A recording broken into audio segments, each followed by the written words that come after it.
Я более чем уверен, что немногие задавались этим вопросом, если кто-то задавался вообще, но вам никогда не хотелось бы взглянуть на eFootball поближе, что скрывается внутри этой игры, или наоборот, что скрывается за ее пределами. Ведь всегда же интересно, насколько детально разработчики подходят к созданию тех же стадионов, что они создают внутри, насколько они там детализированные или же наоборот плохо сделанные. Благо, такая возможность присутствует, и в рамках сегодняшнего ролика предлагаю заценить ее поподробнее. Что из себя представляет стадионы в eFootball, насколько хорошо они сделаны, насколько хорошую детализацию имеют и какие выводы мы можем из всего этого сделать. Обещаю, будет интересно, поэтому рекомендую досмотреть этот ролик до конца. Ну а прежде чем мы приступим, я напоминаю вам, что было бы неплохо, если бы вы поддержали это видео своими лайками, подписывайтесь на этот канал, если находитесь здесь впервые, ну и оставляйте комментарии для продвижения этого ролика. Перед началом этого ролика хотелось бы отблагодарить блогера TudoDPS, который и поделился все этими роликами, в которых и показал все внутренности стадионов. Ссылки на оригинал я оставлю в описании под этим роликом. Если захотите ознакомиться поподробнее, то пожалуйста.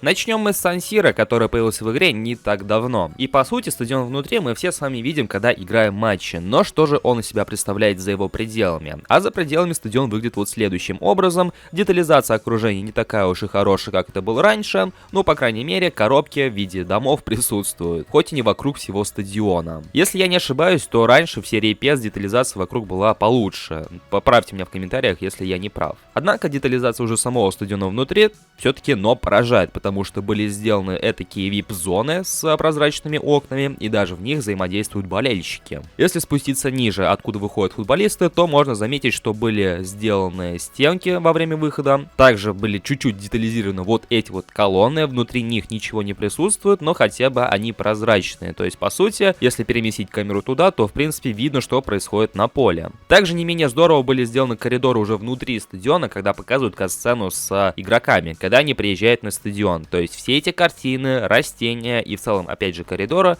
выглядят очень даже неплохо. Для отдельных кат-сцен в той же Мастер-лиги или Стать легендой, если последнюю завезут, было бы очень здорово посмотреть на эти коридоры в этих кат-сценах. Раздевалка. По традиции в этой катсцене представлены две раздевалки: домашней команды и гостевой. Гостевая полностью белая, без каких-либо обозначительных знаков и просто, по сути, стандартная раздевалка. Раздевалка же Милана располагает различными рисунками, надписями, логотипами и всяческой атрибутикой, связанной с клубом. То есть вот эти вот полуигровые кресла, максимально удобные для игроков, то ли стол, то ли еще что-то в виде значка клуба, значок клуба на потолке, и в целом обделка комнаты выглядит очень даже здорово и детализированно.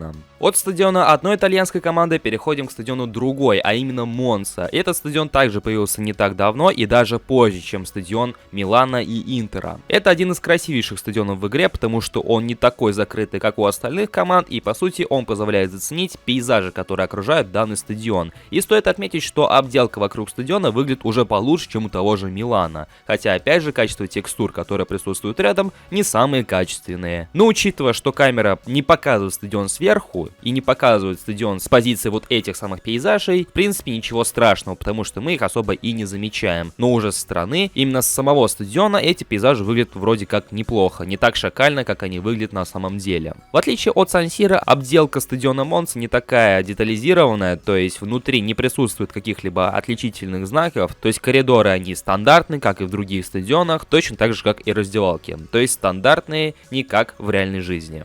В отличие от итальянских стадионов, стадион мексиканского клуба Америка не может похвастаться детализацией вокруг стадиона, то есть он полностью завис в воздухе. Но с другой стороны, стадион интересен именно что внутри, потому что трибуны у него интересные и содержат много всего интересного. Например, это вот опять же сами трибуны, то как они расположены и VIP-зоны, которые находятся внутри. Они, конечно, уже не настолько детализированы, но тем не менее они сделаны, они также прозрачные, окна прозрачные и по сути все видно, что происходит на стадионе.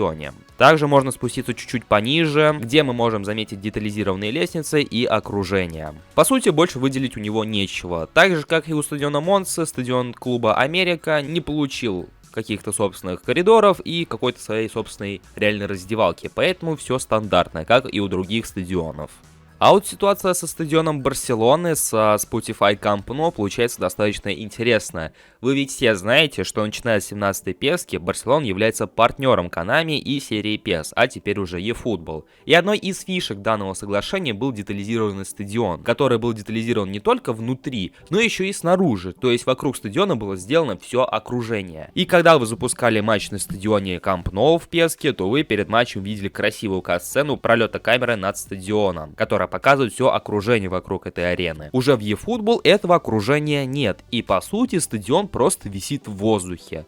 Куда пропала предыдущая моделька данного стадиона, почему окружение вокруг него пропало, для меня остается секретом. По сути, это тот же самый стадион. Каких-либо обозначительных знаков с тем же Spotify, которые потребовали изменить модельку стадиона, я не вижу, а поэтому почему бы не использовать старые ассеты, для меня остается непонятным. Но при этом стоит отметить, что внутренности данного стадиона сделаны очень даже неплохо. И сейчас я говорю про различные коридоры в кат-сценах и самое главное про раздевалки. Раздевалки сделаны со всей душой и полной детализацией. В раздевалках присутствуют даже те предметы, которые особо не светятся в кат-сценах и которые по сути не обязательны, но в то же время они присутствуют.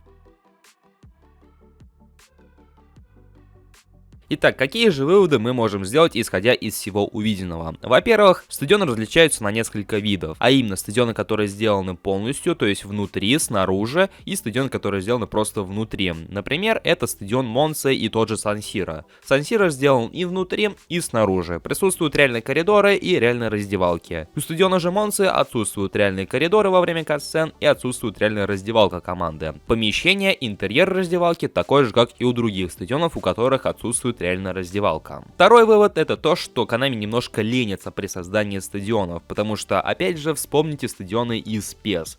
Signal Iduna Park, Camp Nou. Вспомните все это окружение вокруг стадиона. И теперь посмотрите на Camp Nou в eFootball. Что окружает этот стадион в игре? Да по сути ничего. Хотя раньше окружение было, и отчасти детализированное. Возможно, Konami поступили таким образом, чтобы в лишний раз не нагружать игру, но при этом оптимизация на ПК все еще дерьмовая. А поэтому отсутствие окружения вокруг стадиона для меня все еще остается непонятным. Но как бы то ни было, мне показалось это очень даже интересным. Если вы считаете точно так же, то в комментариях под этим роликом я буду ждать ваши одобрительные комментарии, ну и обязательно лайки под этим видео. Подписывайтесь на наши соцсети, ссылки на которые присутствуют в описании под этим видео, но и про этот канал тоже не забывайте. Я всех благодарю за просмотр этого видео и за вашу активность. Всем удачи и до скорых встреч!